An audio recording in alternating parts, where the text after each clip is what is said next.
এসটিপিতে 200 millilitre carbon die oxide গ্যাসে কয়টি অণু থাকে?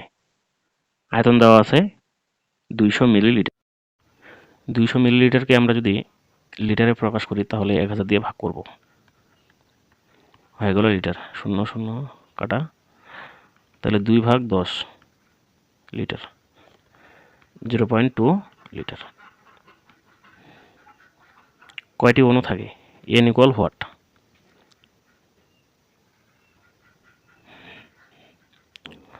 আমরা জানি n equal W/m, n/6.023 into 10^23 v/22.4 litre.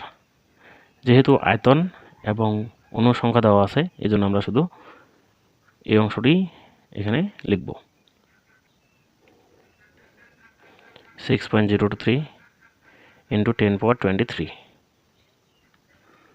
v/22.4 litre. n equal 6.023 into 10^23 into, এই মানটা ভাগাশের পাশে গুণ হয়ে যাবে। আয়তন কত দেওয়া আছে? 0.2 আর 22.4 লিটার। উত্তর হবে